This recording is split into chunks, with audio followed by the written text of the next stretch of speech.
Durante a Grande Depressão, entre 1932 e 1934, Bonnie Parker e seu companheiro Clyde Barrow foram procurados por suspeita de assassinatos e acusados de homicídio, roubo e sequestro. Sendo uma das perseguições policiais mais famosas da década de 30, a história do jovem casal é romantizada até hoje de diversas maneiras, seja em livros ou filmes hollywoodianos. O casal ganhou notoriedade devido às manipulações de jornais e rádios da época que romantizavam suas vidas de amor, roubos e fugas, retratando-as como um luxo, quando na verdade a realidade era bem diferente. Tanto o casal quanto o restante da gangue viviam sob constante estresse pela falta de dinheiro para sobreviver e pela necessidade de evitar a polícia a todo custo. Bonnie e Clyde foram responsáveis por 13 assassinatos durante tentativas de roubo a bancos. Sempre que possível, roubavam carros e sobreviviam ou tentavam sobreviver com o dinheiro obtido em pequenas mercearias e postos de gasolina. A história do casal é amplamente conhecida e continua tendo uma das maiores repercussões na história criminal, mesmo que seja objeto de romantização. No entanto, poucos sabem que Bonnie e Clyde não agiram sozinhos. Clyde foi o fundador da gangue que levava seu sobrenome, The Barrow Gang. A quadrilha ficou famosa por seus assaltos a bancos, embora preferissem roubar pequenos postos de gasolina e mercearias. Acredita-se que a gangue seja responsável pela morte de pelo menos 9 policiais, além de outros assassinatos. Além do casal Bonnie e Clyde, a gangue era composta por outros criminosos, incluindo Marvin Buck Barrow, irmão mais velho de Clyde, Blanche Barrow, esposa de Buck Barrow, William Daniel W. D. Jones, Henry Methvin, Raymond Hamilton, Joe Palmer, Ralph Fultz, Margie Maggie Hamilton. Os participantes eram outros prisioneiros, os quais Clyde fez amizade e ajudou a escapar da prisão. Clyde e WD eram amigos de longa data. Bonnie Parker nasceu no dia 11 de outubro de 1910 em Rowena, Texas, sendo a segunda filha de 3 do casal Henry e Emma Parker. Com a morte inesperada do pai em 1914, a família de Bonnie mudou para Cement City, Texas, que hoje faz parte de Dallas. Segundo relatos, Bonnie era uma jovem bonita, com 1,50 m de altura e pesando um pouco mais de 40 quilos. Ela não teve problemas durante a escola e tinha um amor pela poesia. Enquanto esteve na cadeia, escreveu muitos poemas, sendo seus poemas mais famosos The Story of Bonnie and Clyde e The Story of Suicide Cell. Quando tinha 16 anos, Bonnie ficou entediada com sua vida comum e abandonou a escola para se casar com Roy Thornton. O casamento não estava bem. Roy passava a maior parte do tempo longe de casa. 2 anos depois, ele acabou sendo preso por roubo e sentenciado a 5 anos de prisão. Mas ele e Bonnie nunca se divorciaram. Enquanto Roy estava preso, Bonnie trabalhou como garçonete até o início da Grande Depressão, em outubro de 1929. A Grande Depressão foi a crise econômica mundial mais grave do século XX. Começou entre os meses de julho e outubro de 1929 e estendeu-se ao longo da década de 1930, terminando apenas com a Segunda Guerra Mundial.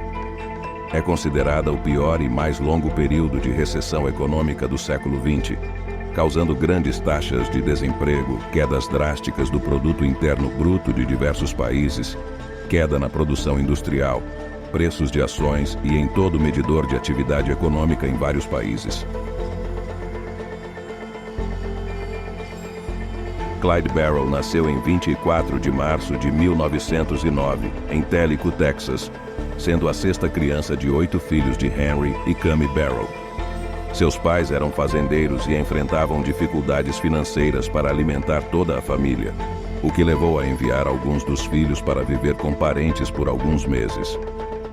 Seus pais decidiram deixar tudo para trás em Tellico e mudaram-se para West Dallas. Naquela época, West Dallas era um bairro perigoso, e Clyde, junto com seu irmão mais velho, Marvin Evan Barrow, estavam sempre envolvidos em brigas e cometendo pequenos roubos, constantemente quebrando as leis.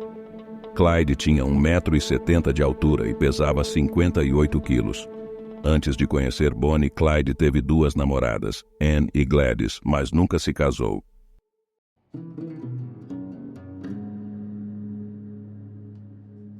Em janeiro de 1930, Bonnie e Clyde se encontraram na casa de um amigo em comum, e a atração entre eles foi instantânea. Algumas semanas após o encontro, Clyde foi sentenciado a passar 2 anos na prisão por alguns de seus crimes. Em 11 de março, Clyde conseguiu escapar da prisão usando uma arma que Bonnie havia contrabandeado para ele.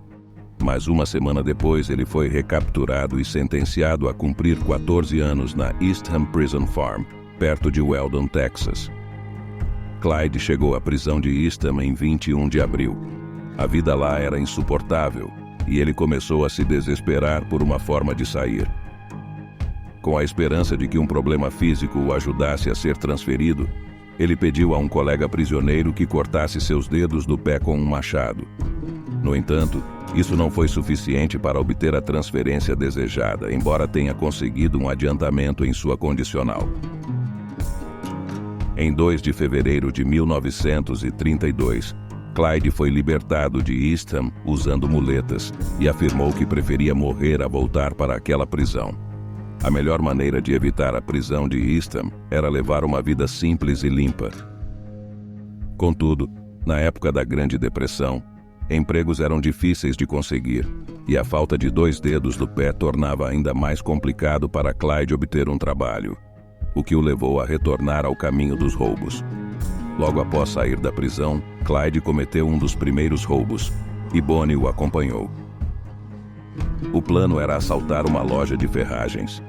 Mesmo tendo permanecido no carro durante todo o assalto, Bonnie acabou sendo capturada pela polícia e foi enviada para a prisão em Kaufman, Texas. Mais tarde, acabou sendo liberada por falta de provas. Enquanto Bonnie estava na prisão, Clyde e Hamilton realizaram outro roubo no final de abril de 1932. O roubo era para ser fácil e rápido em um armazém geral, mas algo acabou dando errado, e o proprietário da loja, John Booker, foi baleado e morto. Após sair da prisão, Bonnie tinha uma importante decisão a tomar: ficar com Clyde e viver uma vida com ele, correndo e fugindo da polícia, ou deixá-lo e começar tudo de novo. Bonnie sabia que Clyde tinha jurado que nunca mais voltaria para a prisão. Ela sabia que, ao ficar com Clyde, a morte para ambos era certa. Apesar de todos esses conhecimentos, Bonnie decidiu que não poderia deixá-lo. Durante 2 anos, o casal realizou assaltos em 5 estados: Texas, Oklahoma, Missouri, Louisiana e Novo México. Ficavam próximos à fronteira para facilitar as fugas, aproveitando a limitação da polícia em cruzar fronteiras estaduais durante perseguições criminais. Para evitar serem capturados, eles frequentemente trocavam de carros. Clyde possuía um amplo conhecimento das estradas e estudava mapas para planejar suas ações. A polícia não percebeu naquela época que Bonnie e Clyde retornavam com frequência a Dallas para visitar suas famílias. Bonnie tinha um vínculo muito forte com sua mãe e insistia em vê-la a cada 2 meses, mesmo que isso representasse um grande perigo para ambos. Clyde também visitava sua mãe e irmã durante essas viagens. Em junho de 1933, perto de Wellington, Texas, o casal, acompanhado por W.D. Jones, sofreu um acidente de carro. Clyde estava dirigindo em direção a Oklahoma quando percebeu que a ponte à frente estava fechada para reparos. Em alta velocidade, teve que desviar o carro, o que resultou em uma queda em um barranco. Clyde e Jones conseguiram sair do veículo a tempo antes que começasse a pegar fogo, porém Bonnie ficou presa no carro. Com a ajuda de 2 fazendeiros locais, ela foi resgatada, mas acabou sofrendo queimaduras graves e uma lesão na perna. As lesões de Bonnie eram sérias o bastante para colocar sua vida em risco e, devido à constante fuga da polícia, obter assistência médica adequada era um desafio. Clyde e a irmã de Bonnie assumiram os cuidados dos ferimentos dela. A recuperação foi positiva, mas isso trouxe dificuldades ao casal e à gangue durante suas fugas. Depois de vários confrontos com a polícia, alguns membros da gangue foram mortos e capturados. mas Bonnie e Clyde retomaram suas atividades criminosas em novembro de 1933. No entanto, a realização de crimes tornou-se cada vez mais difícil, pois a polícia e o público estavam reconhecendo o casal com mais facilidade devido à extensa cobertura da mídia. Para evitar serem facilmente identificados, eles começaram a dirigir tanto durante o dia quanto à noite, dormindo dentro do carro. No mesmo mês, W.D. Jones foi capturado pela polícia e acabou revelando detalhes sobre as ações da gangue. A partir dessas informações, a polícia descobriu a forte ligação de Bonnie com sua família e percebeu que isso poderia ser uma vantagem. Por esse motivo, as autoridades passaram a vigiar de perto as famílias de Bonnie e Clyde, esperando que eles fizessem contato com seus entes queridos. Em 22 de novembro, a polícia tentou emboscar a mãe de ambos os criminosos, o que deixou Clyde extremamente furioso, pois ele não queria que sua família ou a de Bonnie corresse perigo. Nesse momento, ele expressou sua intenção de buscar vingança, mas sua própria família o convenceu a não seguir esse caminho. Em janeiro de 1934, o casal ajudou Raymond Hamilton a escapar da prisão de Eastham Farm, resultando na morte de um guarda durante a fuga. Outros prisioneiros também se juntaram a Bonnie, Clyde e Raymond no mesmo carro, incluindo Henry Methvin. Posteriormente, os presos acabaram seguindo seus caminhos, e Raymond saiu do grupo após uma discussão com Clyde.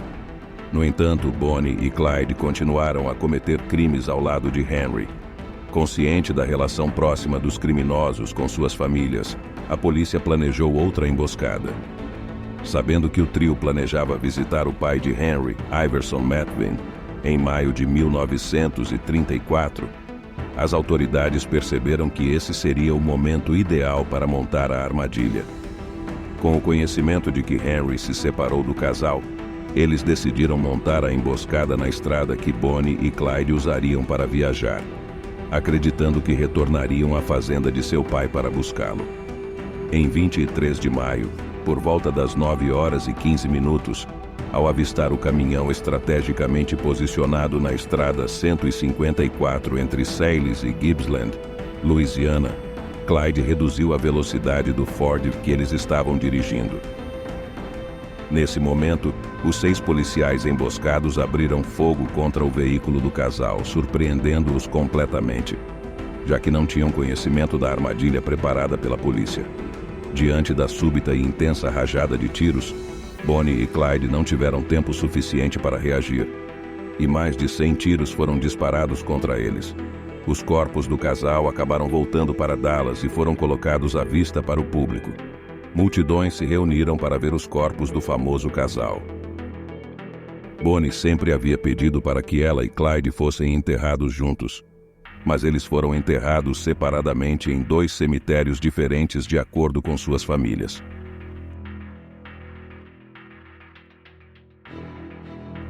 Antes de morrer durante a fuga, Clyde escreveu uma carta endereçada a Henry Ford, elogiando a excelente mecânica V8 dos Fords que construiu.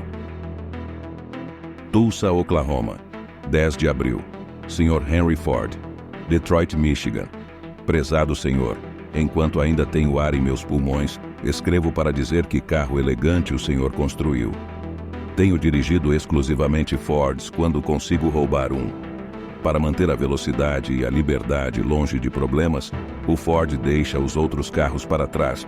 E embora meu trabalho não seja estritamente legal, não ofendo ninguém ao dizer que magnífico veículo que é o seu V8. Sinceramente, Clyde Chestnut Barrow.